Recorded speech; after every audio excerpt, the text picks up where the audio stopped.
चल रही बरसात से अनाज मंडी में बंद इंतजामों के चलते किसानों की धान भीग गई। मंडी में बिक्री के इंतजार में पड़ी धान के भीगने से किसानों में भारी रोष पनप रहा है। अनाज मंडी में रोजाना हजारों क्विंटल धान आ रही है, लेकिन धान की न्यूनतम समर्थन मूल्य से भी 300 रुपए प्रति क्विंटल कम रेट पर भी खरीदारी नहीं हो रही।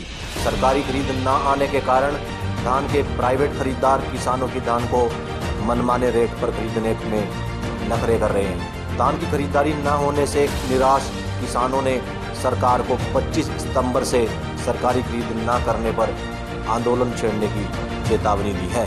हाँ जी मंजी जी, क्या कहेंगे जिस तरह से प्यार धान की जो खरीद है वो शुरू नहीं हो रही है और किसान मंडी में लगातार कई दिनों से परेशान है, क्या कहेंगे इसको लेकर?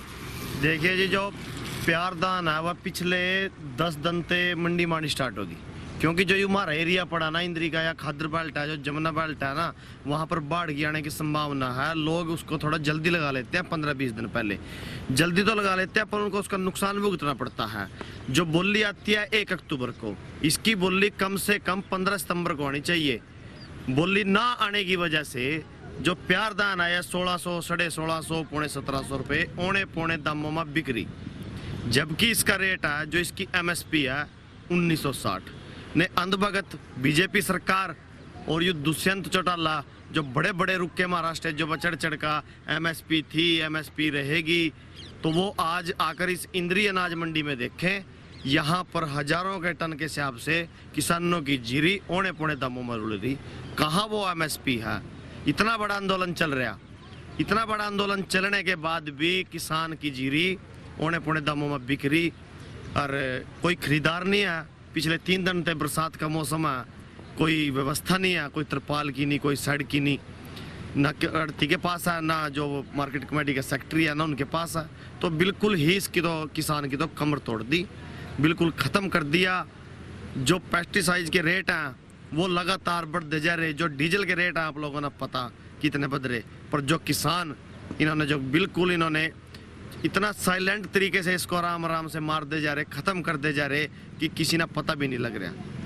क्या कहेंगे जिस तरह से प्यार धान का रेट है 1960 बताया गया है और औने पौने दामों में 1600, 1700 तक बिक रही है, तो इससे किसान को हताश नहीं है? बिल्कुल किसान तो खत्म हो गया जी। मैं वही बात तो कर रहा, इसकी बोली 15 सितंबर ना ले आओ, 15 सितंबर ना बोली आ जाएगी, औने पौने दाम में नहीं बिकने की, 1960 पर बिकेगी, किसान ने भी थोड़ा फायदा हो जाएगा। जो लोग थोड़ा जल्दी जीरी लगा लें उनकी भी थोड़ी जल्दी बिक जाएगी। अगली जो किसी ने सब्जी लानी, आलू लाना, कोई सरसों बोनी, उसके लिए भी तैयारी कर लेंगे। पर ये तो कम से कम 15,000 रुपये 1 एकड़ का किसान का नुकसान हो रहा। सरकार के जिस तरह से दावे थे कि 1 दाना खरीदा जाएगा और किसान जो है कई दिनों से अपनी जीरी को लेकर के बेचने को लेकर के यहाँ पर परेशान हो रहे हैं। देखिए जी, यह तो आई फसल का काम है। हमने पहले गेहूं में भी आंदोलन करे, उससे पहले जीरी में भी कराया, अरे फिर अगला सीजन है लिया। 1 दाना खरीदा नहीं, इन्हें तो जी आपके सामने मंडी में किसानों का 1 दाना कर दिया। सारे हरियाणा में जाकर देख लो। पहली मांग तो हमारी 15 सितंबर ना बोली आनी चाहिए जीरी की, और आज 22 तारीख होगी। यहाँ का प्रशासन, यहाँ का शासन, यहाँ की जो सरकार है उसको खुले शब्दों में कहना चाहूँगा कि 25 सितंबर तक धान की खरीद स्टार्ट करें।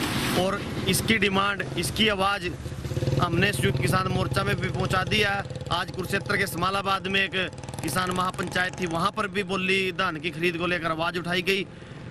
अगर 25 सितंबर तक सरकारी रेट पर सरकारी बोली नहीं आती धान की, तो ये सरकार और ये इंद्री का प्रशासन, ये करनाल का प्रशासन, हम किसान एक नया आंदोलन करेंगे। उस आंदोलन के लिए तैयार रहें।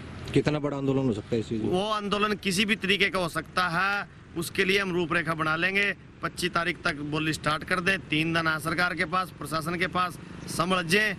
पर यू इसका सरकार का ऐसा काम हो रहा, इसका खट्टर का ऐसा काम हो रहा। एक कहावत है हमारे बुजुर्ग का करा दे, यू 100 जूत भी खावेगा, 100 प्याज भी खावेगा। पिछले दिनों करनाल में भी इनकी किलो यही बनी, इन्ना खट्टरा 100 जूत भी खाए, 100 प्याज भी खाए और फैसला भी करे, और यही काम भी करेंगे। समय रहते 25 सितंबर को धान की बोली लागू करें और किसान अपनी धान को जो MSP है 1960 उस पर बेचने का काम करेंगे। हाँ जी सुरेंद्र जी, क्या कहेंगे? आज बरसात का मौसम था और ऊपर से जो किसानों की धान है वो भीगती हुई नजर आई। आज नहीं बिकी है जी, ये तो कम से कम 15 तारीख से यहाँ पे आई हुई है। कई बार जमींदारों की फसल भीग चुकी है, पर प्रशासन का और सरकार का इसकी तरफ कोई ध्यान नहीं है। जैसे ये आपके सामने जीरी पड़ी है आज, जिसकी बिक गया उसकी कौन जिम्मेवारी लेगा? आड़ती के पास कितने तरपाल होते हैं? 2-4 तरपाल है जो 2-4 डेयरियों को ढक देगा। जो बाकी जमींदार है जो बाहर से आते हैं, जिनका तरपाल की व्यवस्था नहीं है, तो वो मंडी का काम है, मंडी के सचिव का। और मंडी का सचिव की जिम्मेवारी बनती है जमींदार का, भाई अनाज बिल्कुल साफ सुथरा रहे और समय पर बिके। और इतना मतलब गंदा सिस्टम है इंद्री की मंडी का। जैसे ही अब अनाज आने लगा, अब इन्होंने सचिव पे कार्रवाई करके उसको बर्खास्त कर दिया है। तो अब बर्खास्त करने से पहले चाहिए था इनको, भाई नया सचिव यहाँ पे लाया जाए, तब उसको बर्खास्त कर दे। अब इसकी कौन जिम्मेवार होगा? सरकार जिम्मेवार होगी या सचिव जिम्मेवार होगा जो जीरी बिक चुकी है जी? सड़कों की बात करें, अनाज मंडी की व्यवस्था की बात करें, पानी की, और जैसे बाहर से अगर किसान जीरी लेकर के आ रहे हैं भोजन की, तो ये सुविधा जो मुहैया नहीं हो पा रही है, इसको लेकर के क्या कहेंगे? ना तो पानी की व्यवस्था कभी थी यहाँ पे इंद्री मंडी में, ना खाने की कोई कैंटीन का। कई बार किसान यूनियन वालों ने भी बोल दिया भाई इसकी व्यवस्था करो। और सड़कों का तो इतना बुरा हाल है, आप मटक माजरी से जो 4 नंबर गेट से आते हैं ना, ट्राली है, पीछे भी हमने एसडीएम साहब को बोला था भाई इसको ठीक करवा दो। उसमें जो ठीक करने आए वो हल्का फुल्का डाल गए, पर वैसे के वैसे खराब पड़ी है, उसमें ट्राली पलटने का खतरा है। उसका जो नुकसान होगा ना वो सिर्फ जमींदार को होगा।